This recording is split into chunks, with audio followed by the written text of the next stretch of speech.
Hello students of class 8। आज हम आपका हिंदी लिटरेचर का चैप्टर नंबर 7 स्टार्ट कर रहे हैं, क्या निराश हुआ जाए। हम इसमें क्या कर रहे हैं, इसमें गद्यांशों की व्याख्याएं हैं और उनके जो संबंधित प्रश्नोत्तर है वो हैं।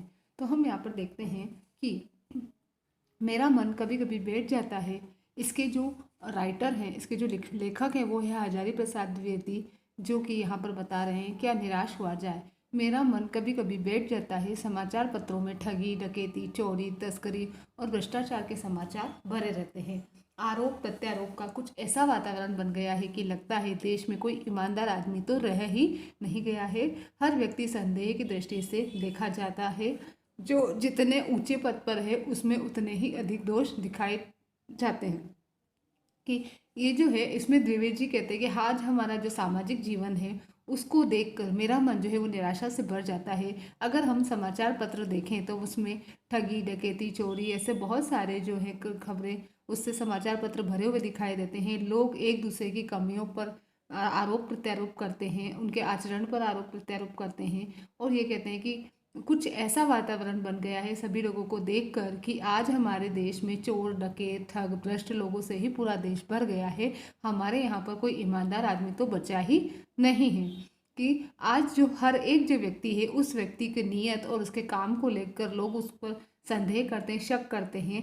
और हमारे इस समाज में जो व्यक्ति जितने ऊंचे पद पर होता है उसमें उतना ही ज़्यादा उस पर दोष मढ़े जाते हैं और उस पर ऐसा दोष दिखाया जाता है कि उसमें इतने इतने दोष हैं। तो ऐसी स्थिति में कोई व्यक्ति कैसे आशावान और उत्साहित रह सकता है। ठीक है, उसके बाद है, एक बहुत बड़े आदमी ने मुझसे एक बार कहा था कि इस समय सुखी वही है जो कुछ नहीं करता। कि द्विवेदी कहते हैं कि किसी मानवीय व्यक्ति ने उनसे कहा कि जो समाज में वही व्यक्ति चैन से रह सकता है जो किसी काम को हाथ में न ले, यानी जो कोई काम नहीं करता है वही सुखी है। जो कुछ करेगा उसमें लोग दोष खोजने लग जाएंगे और जो अगर उसने कुछ काम किया या अपने कर्तव्य का पालन उसने किया तो लोग जो हैं उसमें अनेक प्रकार के दोष दिखाना शुरू कर देंगे। उसके जो सारे गुण हैं वो बुला दिए जाएंगे और उसके दोषों को बड़ा चढ़ाकर दिखाया जाने लगेगा। दोष किस में नहीं होते, लेखक कहते हैं कि दोष किस में नहीं होता है, सभी में कमियां होती है और यही कारण है कि हर आदमी दोषी अधिक दिख रहा है, गुणी कम और बिल्कुल ही नहीं। कि हर आदमी में आज सभी को दोष ज़्यादा दिख रहे हैं, गुण नहीं दिख रहे हैं। और अगर ऐसी स्थिति हमारे समाज की है तो हमारे लिए ये निश्चय ही चिंता का विषय बन जाता है। हमें हर विचारशील आदमी को इसके लिए चिंता होना बहुत ही स्वाभाविक बात है। क्या यही भारतवर्ष है जिसका सपना तिलक और गांधी ने देखा था। लेखक कहते हैं कि हमारे भारतीय समाज का जो वर्तमान जो स्वरूप है जो कि निराशा पैदा करने वाला है, जिसमें कि ऐसे चोरी, डकैती, ऐसे सभी संबंधित खबरें हैं, लोग एक दूसरे पर दोष लगा रहे हैं। तो त्रिवेदी जी कहते हैं कि हमारा ये जो भारतवर्ष है, क्या वही भारत, ये वही भारत है जिसका सपना हमारे बाल गंगाधर तिलक ने, रविंद्रनाथ टैगोर ने, गांधी जी ने देखा था। रविंद्रनाथ ठाकुर और मदन मोहन मालवीय का महान संस्कृति सभ्य भारतवर्ष किस अतीत के गहर में डूब गया है। कि हमारे जो ये रविंद्रनाथ जी टैगोर जो थे, जो मदन मोहन जी मालवीय थे, उनका जो महान संस्कृति का जो भारतवर्ष था, जो सभ्य भारतवर्ष था, जो उनके तो उन्होंने जो सपने देखे थे, जो सारे विश्व में प्रसिद्ध भारतवर्ष था, सभ्यता से जो अपनी संस्कृति और सभ्यता से पूरे विश्व में प्रसिद्ध था, ऐसा जो हमारा भारतवर्ष है वह भारत, महान भारत इतिहास में कहाँ खो गया है। आर्य और द्रविड़, हिंदू और मुसलमान, यूरोपीय और भारतीय आदर्शों की मिलन भूमि, मानव महासमुद्र, क्या सूख ही गया सुख। मेरा मन कहता है ऐसा ही नहीं हो सकता। हमारे महान मनीषियों के सपनों का भारत है और रहेगा। लेखक कहते हैं कि जिस भारतीय समाज में आर्य संस्कृति, द्रविड़ संस्कृति, हिंदू संस्कृति, मुस्लिम संस्कृति है ना, यूरोपीय संस्कृति, देशों की जो संस्कृतियां हैं उसको मानने वाले जो लोग हैं वो आपस में मिलजुल कर रहते आए थे, तो वो हमारे महान भारतीय संस्कृति कहाँ गई है। और इन अनेक संस्कृतियों को अपनी गोद में समा लेने वाली ये भारतीय जो संस्कृति है वो करोड़ों मनुष्यों के एक महासागर के समान थी। तो वे कहते हैं क्या ये जो मानव मिलन का जो समुद्र है क्या वो सूख गया है। लेखक जो है उन्हें इस बात पर विश्वास नहीं होता। वो कहते हैं कि मेरा मन तो नहीं मानता है, इसलिए है ना। तो वो कहते हैं कि निराश होकर बैठ जाना मेरा मन नहीं चाहता है। उन्हें विश्वास है कि भारतीय विद्वानों और महापुरुषों ने जिस भारतीय संस्कृति और उदार समाज की कल्पना की थी वे आज भी है और आगे भी रहेंगे।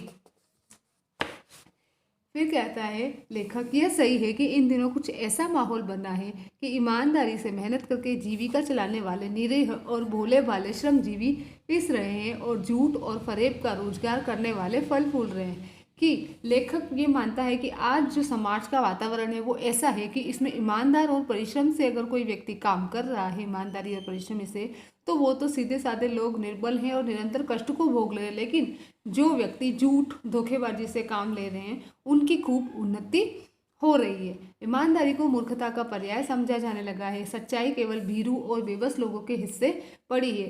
कि लेखक कहता है कि आज जो ईमानदारी जो है, आजकल जो ईमानदारी के काम करता है लोग उसे मूर्ख समझते हैं, और जो लोग अधर्म से डरते हैं या मजबूर है वे ही सच्चाई से अपना जीवन बिता रहे हैं। ऐसी स्थिति में जीवन के महान मूल्यों के बारे में लोगों की आस्था ही हिलने लगी है। और ऐसी जो स्थिति है जिसमें ईमानदारी का कार्य करने वाले को मूर्ख समझा जाता है, तो जीवन के जो श्रेष्ठ गुण हैं उनमें हमारे लोग जो हैं उनका विश्वास डगमगा रहा है कि सच्चाई, सरलता, कर्तव्यनिष्ठा, परोपकार और निस्वार्थ भाव को अब महत्व नहीं मिल पा रहा है। भारतवर्ष में कभी भी भौतिक वस्तुओं के संग्रह को बहुत अधिक महत्व नहीं दिया गया। हमारे यहाँ पर ये नहीं कि हमें जो सादा जीवन, उच्च विचार को महत्व दिया गया है। सुख सुविधाएं वाली जो वस्तु है जैसे धन संपत्ति, भवन, वस्त्र, आभूषण, इनको ज़्यादा महत्व नहीं दिया। उनकी दृष्टि से मनुष्य के भीतर जो महान आंतरिक गुण स्थिर भाव से बैठा हुआ है वही चरम और परम है। कि भारतवर्ष में जो है मनुष्य के अंदर जो उसका जो आंतरिक गुण है, जो महान, जो धर्माचरण वाला जो उसका महान गुण है, वही है लोभ, मोह, काम, क्रोध आदि विचार मनुष्य में स्वाभाविक रूप से विद्यमान रहते हैं, पर उन्हें प्रधान शक्ति मान लेना और अपने मन तथा बुद्धि को उन्हीं के इशारे पर छोड़ देना बहुत बुरा आचरण है। कि हर एक मनुष्य में लोभ मोह की कामना होती है, काम क्रोध होता है, सभी विचार उसके मन में होते हैं, लेकिन वो उन विचारों को इम्पोर्टेंट मान ले और जो सच्चाई जो है उसे वो महत्व नहीं दे, सादा जीवन उच्च विचार को महत्व नहीं दे, तो अगर वो अपने मन और बुद्धि को उन्हीं जो ये काम क्रोध लोभ मोह है इनके इशारे पर छोड़ दे, तो ये बहुत ही बुरा आचरण हो जाएगा। तो जो मनुष्य इन भावनाओं में बह जाता है, इनके वश में हो जाता है, तो उसका आचरण क्या होता है? उसका आचरण बुरा माना जाता है। भारतवर्ष ने कभी भी उन्हें उचित नहीं माना, उन्हें सदा संयम के बंधन से बांध कर रखने का प्रयत्न किया है। कि भारतवर्ष ने ये जो लोभ मोह काम क्रोध है ऐसे विचारों को कभी भी उचित नहीं माना है, और उन्होंने इन विचारों को सदा संयम से बांधा है। कि उन्होंने कहा कि अपनी भावनाओं पर नियंत्रण रखना चाहिए, परंतु भूख की उपेक्षा नहीं की जा सकती, बीमार के लिए दवा की उपेक्षा नहीं की जा सकती, गुमराह को ठीक रास्ते पर ले जाने की उपेक्षा नहीं की जा सकती। लेकिन कि भूखे को भोजन मिलना चाहिए, रोगी है उसे चिकित्सा मिलनी चाहिए, और जो सही आचरण से भटक गया है उसे सही रास्ता दिखाया जाना बहुत ही आवश्यक है, बहुत ही ज़रूरी है। लेकिन अगर ऐसा नहीं होगा तो क्या होगा? मनुष्य को अगर अपने मन पर वश नहीं रख पाएगा तो उसका आचरण जो है वो उसके लिए और समाज के लिए, दोनों के लिए ही हानिकारक हो जाएगा। और इसके लिए यह तभी संभव हो पाएगा जब लोग सादा जीवन और उच्च विचार को अपनाएंगे, तभी वह जो है गलत रास्ते पर ना जाकर सही रास्ते पर चलेंगे। हुआ यह है कि इस देश के कोटि कोटि दरिद्र जनों की हीन अवस्था को दूर करने के लिए ऐसे अनेक कायदे कानून बनाए गए हैं जो कृषि, उद्योग, वाणिज्य, शिक्षा और स्वास्थ्य की स्थिति को अधिक उन्नत और सुचारू बनाने के लक्ष्य से प्रेरित हैं। परंतु जिन लोगों को इन कार्यों में लगना है उनका मन सब समय पवित्र नहीं होता। प्राय वे ही लक्ष्य को भूल जाते हैं और अपनी ही सुख सुविधा की ओर ज़्यादा ध्यान देने लगते हैं। लेखक कहता है कि हमारे देश में आज भी करोड़ों लोग जो है वो गरीबी में जीने के लिए मजबूर हैं, और इसका कारण ये है कि गरीबी को जो दूर करने के लिए जो उन्होंने जो नियम बनाए हैं, बहुत सारे नियम और कानून बनाए गए हैं, लेकिन फिर भी वो गरीबी में ही जी रहे हैं। ये जो सभी कानून हैं जो देश में खेती, कारखाने, व्यापार, शिक्षा और स्वास्थ्य की दशा को सुधारने के लिए लागू किए गए हैं, इन कानूनों के अनुसार कि काम करने की जो जिम्मेदारी है जिन विभागों और जिन अधिकारियों को सौंपी गई है उनका जो आचरण है वो दोषपूर्ण है, यानी हर समय उनका मन पवित्र नहीं रहता है। और फिर ये जो विभाग होते हैं, ये जो कर्मचारी होते हैं, अधिकारी होते हैं, अपने कर्तव्यों को भूलकर अपनी जो सुख सुविधाएं बढ़ाने में लग जाते हैं और फिर इसी कारण देश के जो करोड़ों लोग हैं, जो निर्धन लोग हैं, वो इन कानूनों से मिलने वाले लाभों से वंचित रह जाते हैं। भारतवर्ष सदा कानून को धर्म के रूप में देखता आ रहा है। आज एकाएक कानून और धर्म में अंतर कर दिया गया। हमारा ये जो भारतवर्ष है सदा धर्म को ही कानून के रूप में देख रहा है, लेकिन आज कानून और धर्म में अंतर है। धर्म को धोखा नहीं दिया जा सकता, लेकिन कानून को दिया जा सकता है कि आप धर्म के पालन की तरह कानूनों का पालन भी होता रहा है, लेकिन लोग मानने लगे हैं कि कानून का उल्लंघन करने में कोई बुराई नहीं है। धर्म जो है वो कानून से ऊपर है। यही कारण है कि जो लोग धर्म भीरू हैं वे कानून की त्रुटियों से लाभ उठाने में भी संकोच नहीं करते हैं। और इसी छूट का परिणाम यह हुआ है कि जो लोग धर्म से डरते हैं वो कानून की कमियों का लाभ उठाना बुरा नहीं मानते। इस बात के पर्याप्त प्रमाण खोजे जा सकते हैं कि समाज के ऊपरी वर्ग में चाहे जो भी होता रहा हो, भीतर भीतर भारतवर्ष अब भी ये अनुभव कर रहा है कि धर्म जो है वो कानून से बड़ी चीज़ है। कि इसमें लेखक ये कहते हैं कि भारत के ऊपरी वर्ग के जो लोग हैं भले ही वो कानून को धर्म से अधिक महत्व देते हैं, लेकिन भारत के जो साधारण लोग हैं वो आज भी धर्म को कानून से श्रेष्ठ वस्तु मानते हैं।